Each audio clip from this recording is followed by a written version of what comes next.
Over a century ago, a madman stalked prostitutes in the foggy streets of London, slashing his victims and shocking the Victorian world. The man called Jack the Ripper became one of the first and most celebrated serial killers. 2 in one night. This is getting ridiculous. History's most sensational unsolved mystery inspired a number of books, plays, and movies over the years. But 1979's Murder by Decree offered an enticing premise. What if super sleuth Sherlock Holmes took on the case? These women murdered in Whitechapel. There was that Annie Chapman, you remember? And then there was Polly Nichols.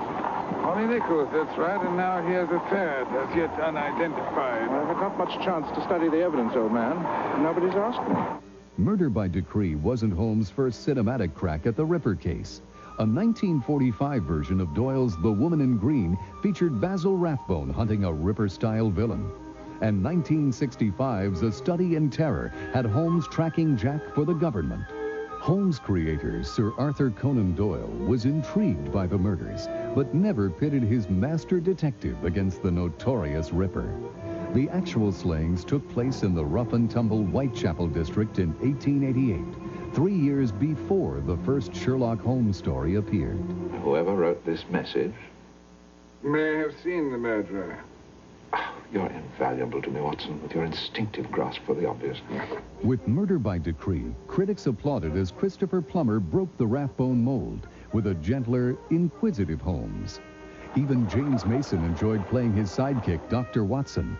He's the kind of man I would have liked very much, said Mason. Holmes, on the other hand, was really rather weird. I'm not entirely unarmed, old chap.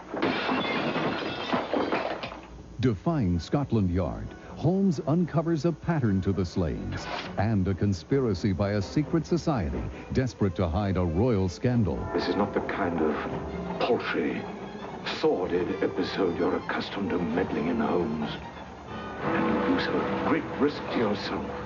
The movie blends known facts of the case with Sherlock Holmes' fictional flair for sleuthing, giving credence to one of countless theories about Jack the Ripper's identity. So, who did it? Was it a member of Parliament? Or the chief of police?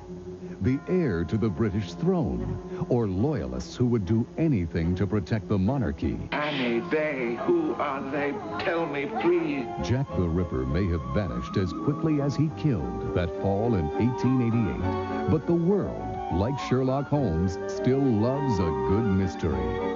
See one of our favorite movies, Murder by Decree, as part of TNT's Primetime Crime Week, Thursday at 8 p.m. Eastern, or else.